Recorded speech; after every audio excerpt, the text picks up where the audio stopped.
Well, there's a strong likelihood that you're not going to do very well. If you walk in that test and you say, you know what, I know my stuff, I'm prepared, this is going to be okay, you can have maybe a little bit better outcome. Avoid cramming right before the test. It's too late and it will create nervousness. Because do you know everything? Of course not. But if you randomly open your textbook and look at, oh, I don't know that definition, then that starts to spiral your thinking into, I don't know anything. Big deal you didn't know that on that page. Who's to say it's going to even be relevant, right? So it tends to just create feelings of anxiety and nervousness. Now, do a brain dump. I don't like the term, but do a brain dump of important things you don't want to forget. Okay, so let's say going into it that there's one or two key things that you have struggled to remember. And this is the only time when cramming might help. So literally you're out in the hall before the exam starts. You're reading it over, okay, or maybe it's a formula, or it's just one or two things at the most. You read it over, okay, this is what it is, this is what it is. You walk in, the professor hands you the test, don't read the test. That's key here, don't read it. Turn it over onto the back, write down what you're worried you're going to forget. Because as soon as you start reading it probably will go. So this is a time when maybe short-term memory can carry you through. But that's why it can only be one or two things, right? So anywhere on the back, whatever, jot it down. Maybe you don't need it, but at least you know, okay, I remembered it and I got it down. Now I can focus on everything else. Okay, so that's what a brain dump is. Read each question carefully. Read it again. If you're not sure, read it again. There's nothing worse than putting in a huge amount of time, especially on an essay question, and you didn't actually answer what you were supposed to do. Right? So read the questions really carefully. If you are not sure, it is perfectly okay to ask. The professor's not cheating. The professor's not going to give you the answer, but maybe the professor can rephrase it in a way that you understand. Especially when English isn't your strongest language. If you're not sure about a question or what to do, ask. Okay? And pay attention to point value. I've seen students that write like 2 little sentences for a 5-mark question.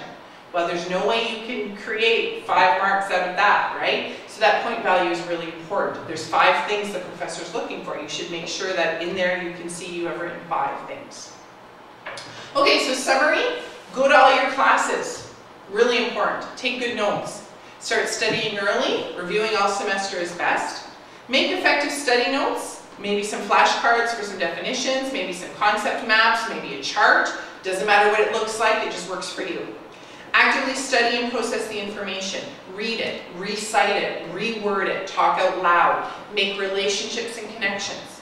Do at least 2 practice tests based on your study notes. And think like a prof. What would he or she want you to know and what would make a good question? Okay, I'm going to show you a video clip, it's not very long, on YouTube. How to get the most out of studying. Is a 5-part series. Part 3 is Cognitive Principles for Optimizing Learning, which is a very fancy title. But he talks, it's only 5 minutes long and then we're done. But he talks a lot about, again, how to be a good student all semester and then how to apply that to your study. Okay?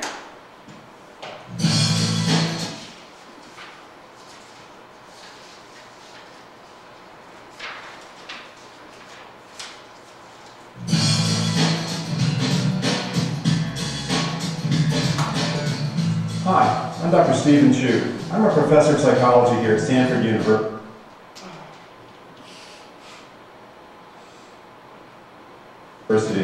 This is the third in a series of 5 videos on how to study effectively in college. Effective studying is more than just a matter of having a desire to learn and devoting sufficient time and effort. Students have to utilize effective learning strategies. If they use ineffective strategies, they can study long and hard and still fail. In this video, I'll explain the basic principles of how people learn best and how you can apply those principles to improve your study effectiveness. As we saw in the earlier videos, you can be highly motivated to learn, but if you use a shallow learning strategy, you simply won't learn. Shallow learning strategies focus on superficial aspects, like memorization. But if you use a deep learning strategy, which focuses on meaning and comprehension and visual imagery, then you'll learn whether you intend to or not. So if deep processing is the key to effective study, how do we accomplish this while we're studying? Here are some basic principles for achieving deep processing and a question which will allow you to satisfy each principle. First, elaboration means making meaningful associations between the concept you're studying and related concepts. The associations can be among concepts you're studying or with your prior knowledge. The more meaningful associations you can make, the better you'll learn. Next, distinctiveness means that you make a clear contrast between the concept you're studying and other concepts. You need to understand the key differences among related concepts. Say you're in a general psychology class and you're learning about short-term and long-term memory. You elaborate the two by relating them together. They both hold information for later use. You also emphasize the distinctiveness between the two by focusing on the key differences. One has a limited capacity, the other has an unlimited capacity. One has very rapid forgetting, the other has much slower forgetting. Finally, you relate it to your own personal experience. I meet people at parties, I forget their names a few seconds later because of short-term memory. I still remember that time I got lost in the mall as a child because of long-term memory.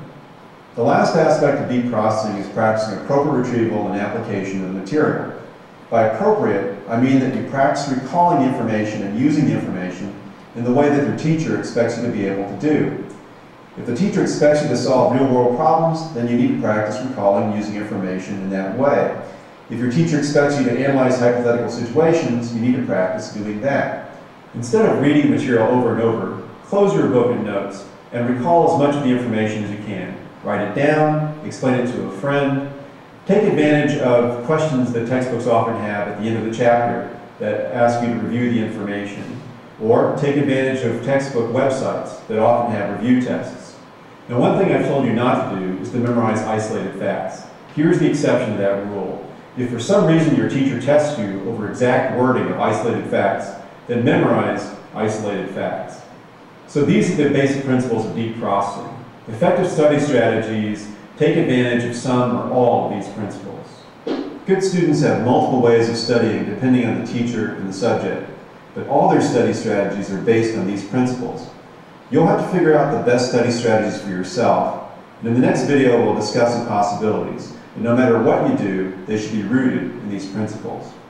Here are two other important concepts you need to understand for effective learning: automaticity and overlearning. An automatic process is one that's so highly practiced that you can do it without any conscious thought or effort. It's like driving a familiar route, where you arrive at your destination without even thinking about it. Any task that is practiced enough can become automatic, including study skills. When you get to college, you bring high school skills that are automatic.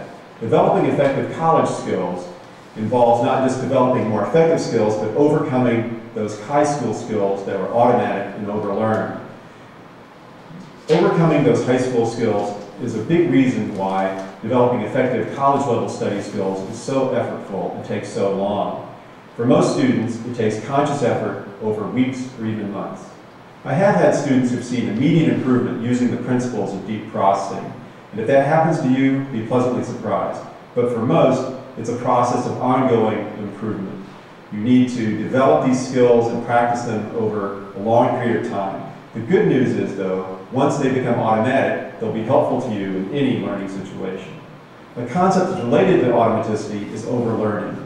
Overlearning means that you don't just study material until you can just recall it. You keep studying it over and over again until you recall it quickly and easily. Overlearning information helps prevent forgetting, and it makes recall fast and easy.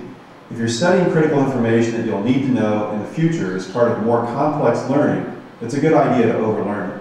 In this video, we've operationalized deep processing into a set of principles you can use to achieve deep learning. I also talked about the pitfalls of bad study habits that are automatic and the advantage of good study skills that are automatic. Finally, I talked about the importance of overlearning critical information. In the next video, we'll use these principles of deep processing and apply them to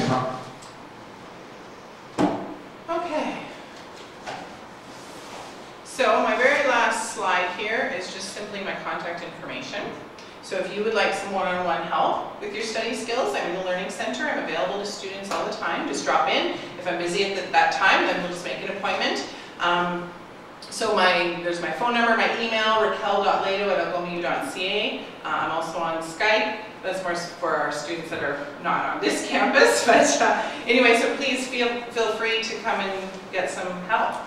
So that ends our workshop for today. Thank you for attending. For those of you that are watching online, if you're a college transfer student, You can enter into the draw for the iPad simply by emailing me at raquel.lado@algomu.ca.